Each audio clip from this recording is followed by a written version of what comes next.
Bismillahirrahmanirrahim. Assalamu alaikum wa rahmatullahi wa barakatuh. Hey everyone, beautiful moms.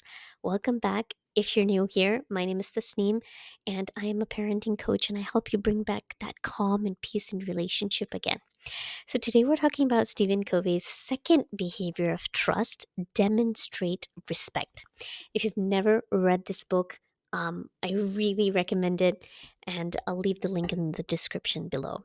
So, as moms, we want our kids and our partners and our loved ones to feel loved, right? Valued and respected. But sometimes in the chaos of daily life, it's easy to slip into habits that don't truly honor the people we care about, right? That happens. We say that we love them or we say that I love you to them, but those words don't add up sometimes.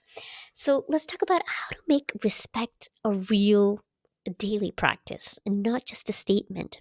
So, this is the fastest way to rebuild trust in our relationships. So, let's dive in. Behavior number two, demonstrate respect. So, why demonstrating respect builds trust? Okay, so respect is the foundation of trust. When we show respect, we're telling our family, you matter to me. Your feelings, your thoughts, and your efforts are important to me. This builds a safe, loving environment where everyone feels seen and valued, right? Even the 2 year old, even the 3 year old, and your husband as well. So, when kids and partners feel respected, they're more likely to trust us and open up to us and feel confident in themselves. So, respect isn't just about words, it's about actions that show we care about who they are, not just what they do for us. You can say, I love you often to your kids or to your partner, but when little acts of love show up, you really mean it, right? And you show it with your actions, right? So as they say, actions are louder than words. So we'll get into that in just a moment. So let's talk about what shows disrespect. Where does that trust erode when you show disrespect? Could be to your kids, it could be to your partner. So it could sneak into our daily lives in small ways, like criticizing or belittling them, saying things like, oh, you never help me around in the house, or why can't you just do the right thing? If they come and clean up, they help you clean up, or they're doing something and they spill something, you yell at them and you tell them, okay, why can't you just do it right? So these words can make kids feel inadequate or unloved, even if you don't mean to hurt them, right? Another way is like breaking promises, promising a bedtime story or a trip on Sunday, but not following through. Kids start to feel like their feelings or routines don't matter, their efforts don't matter. So they stop bothering. Okay? Um, and this disrespects them in small, subtle ways. Comparing or shaming them, saying, oh, you're so lazy, why can't you be smart as her? Or comparing them to others, like, oh, your brother does so well in his studies, why can't you study like him? Um, and this slowly undermines their self-esteem. Okay. Um, and especially when we're doing it with with their siblings. Okay, one may be more studious, one may be that bookworm who loves studying, and one of your kids is more athletic, loves jumping around, loves cycling, and all that. Okay, so stop comparing or shaming them. Guilt tripping, using phrases like, "Oh, after I do everything for you, this is how you repay me." Okay, we say these words maybe unconsciously, but when we're angry, those words come out, and this introduces shame and damages communication, right? Manipulation, okay? Making a deal for a reward, but then changing the rules. Like refusing the reward because of something completely unrelated. Okay, so this causes confusion and makes kids feel insecure. You tell your child, okay, if you clean up your toys after dinner, you can have ice cream afterwards, okay? And so they clean up the toys and they're excited for the promised reward. But then at the end of dinner, you say, actually, you can't have ice cream because you didn't finish all your broccoli. Okay? So the problem here is that the reward was tied up to cleanup, right? But you change the rules afterwards. So that is manipulation. The child feels confused and insecure because they did what you asked them, right? But you decided that you wanted to change the deal. Okay? So that loses respect. Okay? Your respect as well. Um, Micro neglect, being distracted, like scrolling through your phone when your child tries to share a story, tries to say something, and you're still busy working on your computer or whatever that is you're doing. This sends a message that when they have something to say, it isn't important to you and they aren't important. So psychologically, this affects them and they start thinking, okay, I am not enough. Okay, so this is huge. I hope this is hitting home. So, excuse me, these actions chip away at trust and make our family feel less valued, right? So, the good news is that recognizing these patterns is the first step towards change.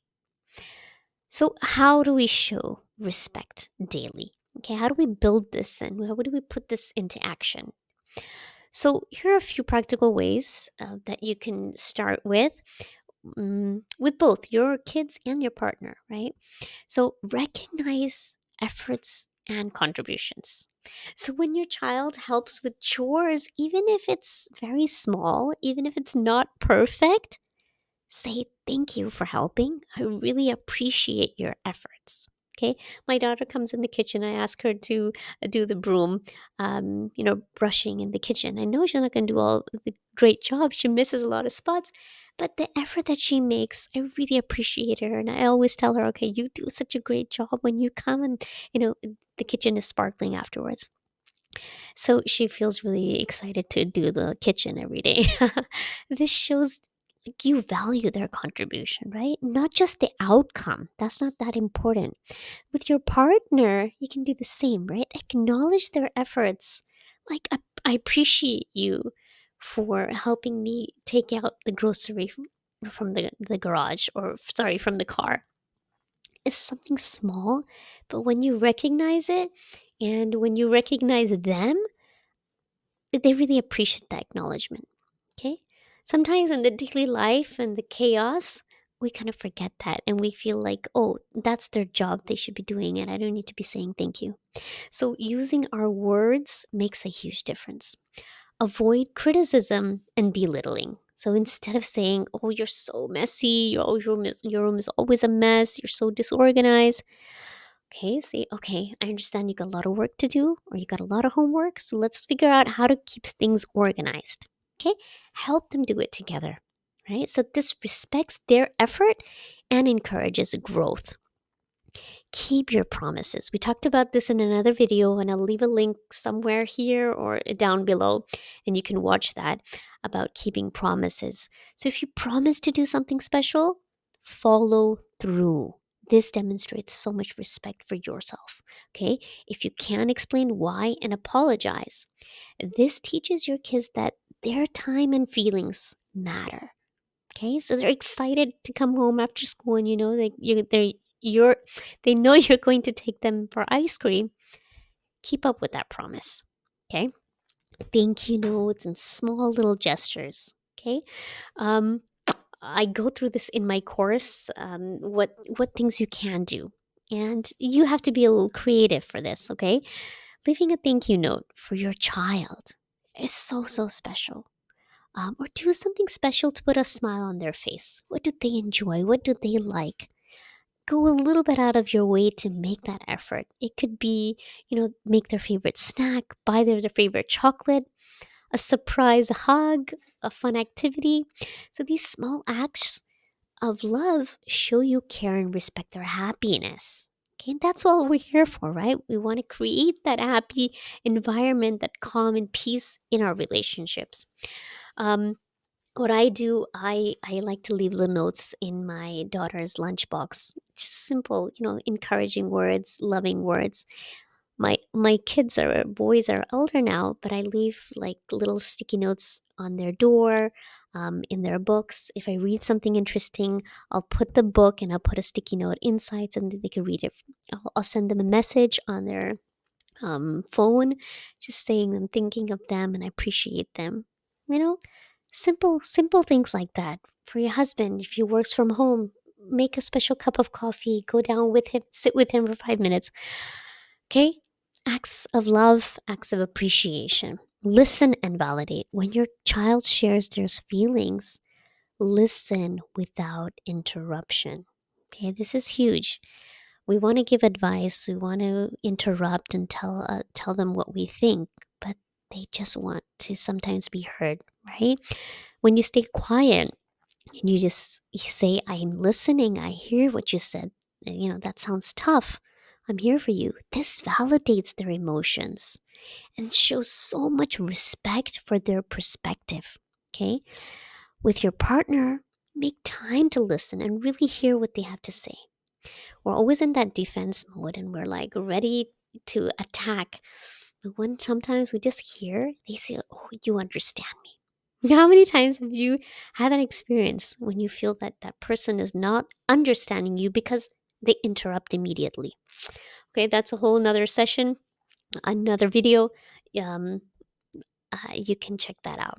All right, actions matching our words. Kids watch our every move, right? So, how you interact with your kids, how you interact with others, your husband, your friends, people at the masjid, even at the grocery store if they're with you. Okay, it teaches them what respect looks like. Okay, I was in the grocery the other day. I had the full cart, right, and this other one, the other lady was behind me. She just had 3 or 4 items.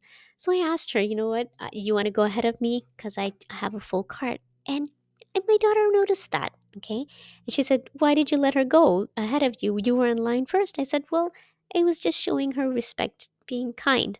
Okay, and I let her go.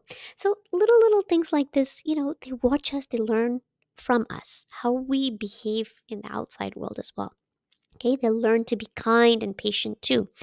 So if you fight or you argue in public, they'll notice and may copy those behaviors. So make sure your actions match your words. These little habits aren't always easy to build into our lives and do it on our own. So, especially when we're juggling so much as parents, right? We've got work, we've got family, we've got everything on our heads. So, if you want more guidance and deeper support or a community of moms who truly get our struggles of parenting, my Nurturing Connections course might be perfect for you. In the course, we explore simple, effective ways to strengthen your family's trust and connection, and with step by step tools of real life stories. So, you'll find the link in the description below if you're ready for that and you'd like to have a checkout. All right, remember, respect isn't just for kids, it's for everyone in your family. So, when you show respect to your partner, kids learn how to treat others with kindness and patience. Respect isn't a one time thing, right? We have to build on it. We have to build a habit of it. It's a daily practice. So make it a habit to thank your family, not just with words, but with actions.